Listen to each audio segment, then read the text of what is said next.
Hello again. Right, in this video I want to cover converting another mountain bike to an e-bike. This time I'm going to work on a front axle motor. So basically the hub is in the centre of the front wheel, not mid-drive like I did on the last one. Again, this one has the rear suspension which is cutting into the triangular shaped frame, which complicates the process in many different ways. If you're going to go and buy a bike specifically for converting with one of these kits, try and aim for a standard shaped frame. Right, all I'm going to do on this one is take the front wheel off and put another front wheel on with everything in it. The wires come from that to a control box in a bag, whatever, which attaches to here, and then you get various controls on the handlebars, and this one also comes with a light. It's a much simpler conversion than the last one I did. This bike has water bottle attachments. It's at the front wheel, so I don't know how close we are there, but we shall see how that works. It's got front suspension, but they don't move that much when they're riding.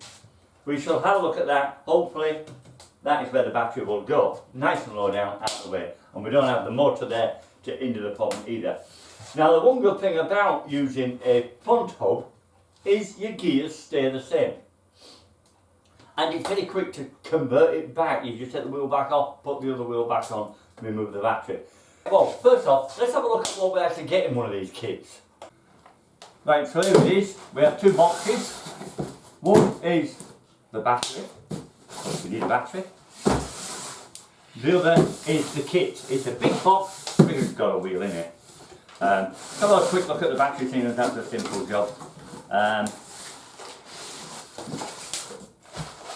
This time it's a 36 volt, not 48 like the last one.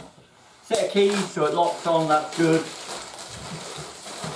And again, simple slide on system, battery test at the front. This time it doesn't have a switch, and it doesn't have a USB charger and stuff like that, so it's a bit of a lower grade than the last one that I got, but it's a battery for powering the motor, it does that. I've assumed the switch will be within the other kit. Also in, we've got a couple of clamps, bits to help fasten it to the wall. Then a charger, with a common plug. Thank you very much, people. They know where they're selling it, they should sell with the correct plug. Now I've got to change that. Next, the wheel kit.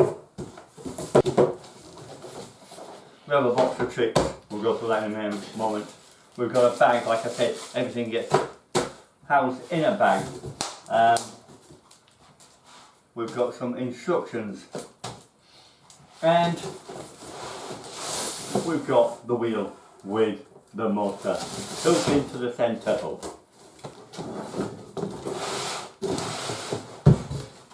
One thing you don't get is, with this kit, is a tyre. Now, it was recommended that I went for one that didn't have a tyre, because the tyres that come with them are the cheapest of the cheap. So it's better not to. Well, it's got an arrow indication there showing you which way it turns. Okay, that's useful. So you need to buy a tyre. The advantage of that is that I get a new tyre and inner tube for this, I swap it over. Should I need to swap it back, and the whole wheel sitting there ready and waiting for me. Okay, let's have a look in the kit.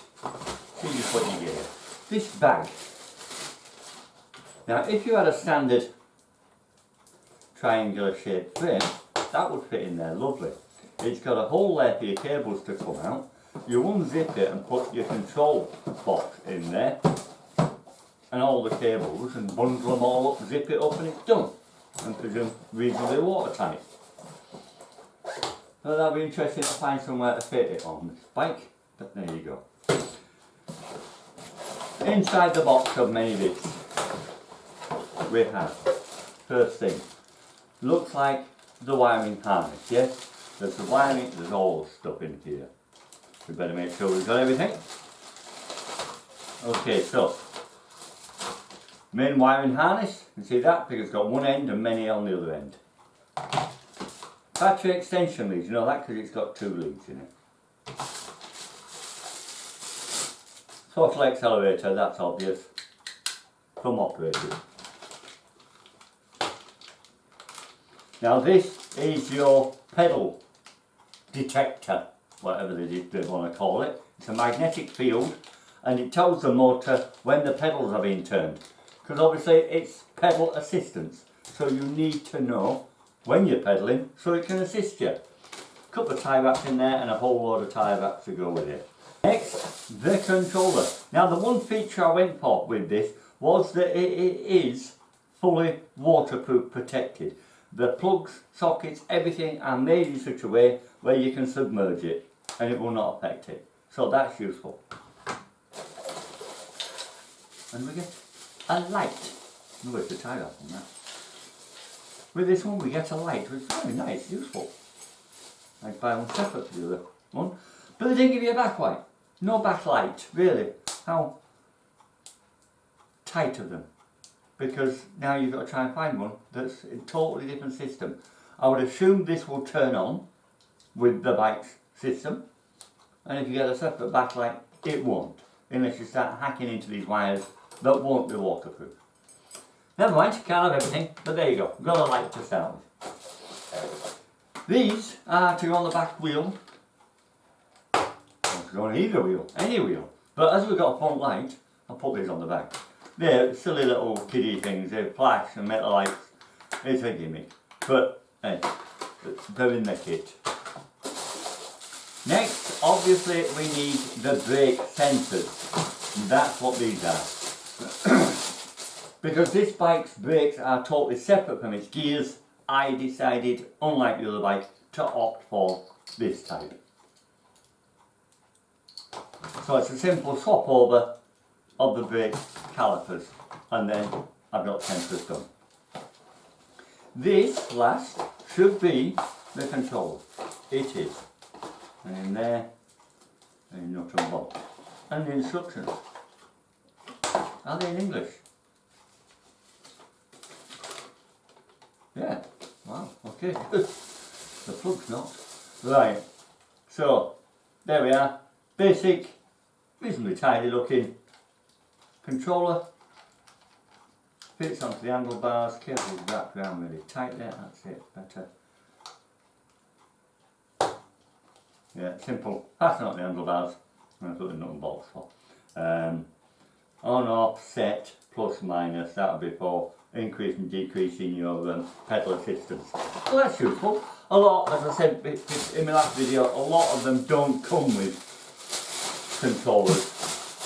This one's for the wife, so I wanted to make sure it did come with controllers because I wanted to feel confident and safe on it.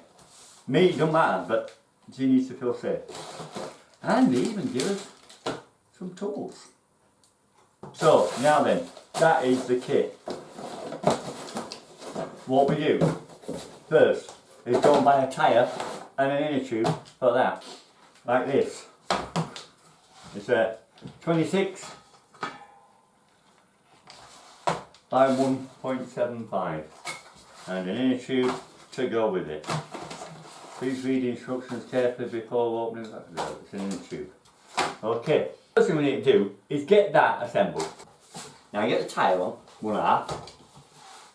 Inflate the tyre a little. Find the valve location, which is there. Put the inner tube into the tyre, not onto the wheel. Slight inflation just helps you get it in. You see how easy that was? If that had been flat and folded, and it would have been very difficult to manoeuvre. Then just make sure that is sitting so that it's comfortable in the level of there. Otherwise, when it's gone through, it'll want to be sitting crooked, and you don't want that. Right, now, feed that into its hole. There, and pull it good and tight. And then, from that point, put the other half of the tyre on. We're just going to start off by taking off the wheel, easiest way, and because we need it later as well, first remove the brake cable. And we need to remove the brake cable later on anyway, so we might as well do that now. Gets it out of the way. And there we go, push that out of the road. Okay, put the spanners.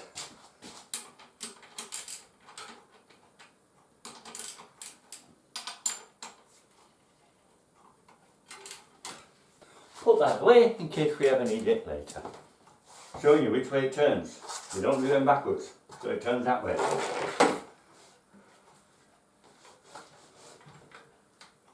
The lugs on the inner side there are meant for the bottom. It just doesn't go deep enough on the top, so it can't be for the top, it's holding it back.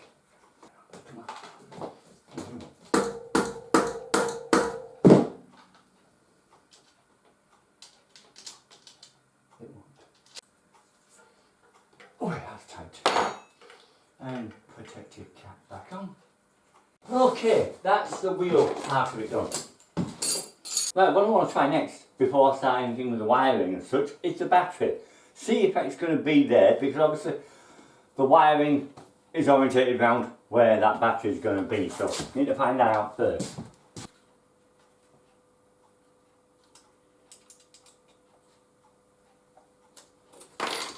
Okay, that's in place there.